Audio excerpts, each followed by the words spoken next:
he took them up on their offer and made one heck of an addition to their brass section, playing French horn. But when Super Cooper made up his mind to play music, it would not be sitting next to the woodwinds and strings. It would be on the radio. So off to Uvalde he went, joining KVOU, where he threw himself into the job, or jobs as it were, often joking about being the all-day, all-evening DJ, ball game announcer, midday trade host, and standby engineer. All qualities that would benefit him later in his career. San Antonio came calling in 1973, and 50,000-watt WOAI was on the other end. He took their offer, but bigger things were still waiting for George.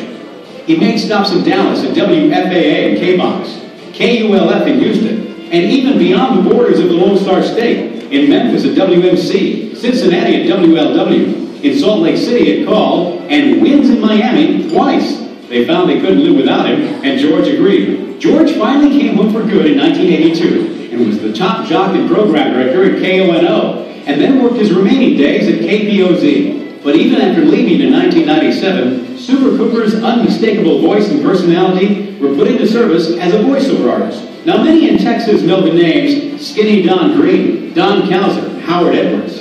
But in addition to those groundbreaking personalities, Super Cooper had the opportunity to work with faces, voices, and names even if we had never stepped foot in Texas, like Dan Blocker, who was Hoss on Bonanza, Gary Owens, and even Dick Clark. George Cooper worked this summer as a DJ replacement for him on American Bandstand. George left us in 2003, but left a legacy that will live forever. Today, his award will be accepted by his wife, their 5 children, 7 grandchildren, and other colleagues and friends. George Super Cooper, a 2012 inductee of the Texas Radio Hall of Fame.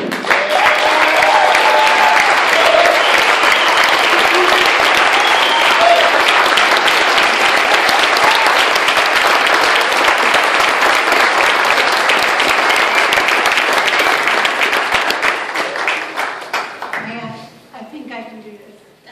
I want first George to take the membership of the Texas Broadcasters Hall of Fame. I know that he really deeply appreciates your recognition. Secondly, I'd like to mention Liz Petronello. She has been very active always with the San Antonio DJ reunion.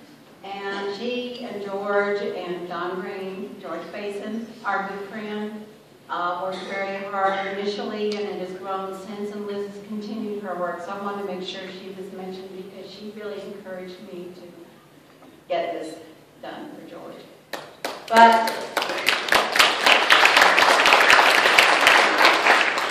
most importantly, I want to thank our family, please,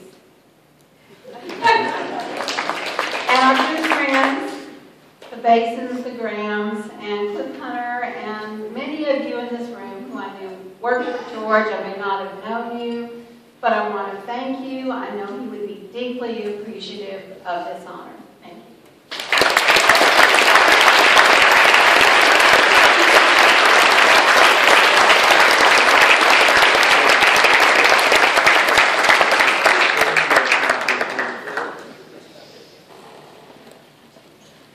Hello, this is Bob Cole, and it's an honor to help tell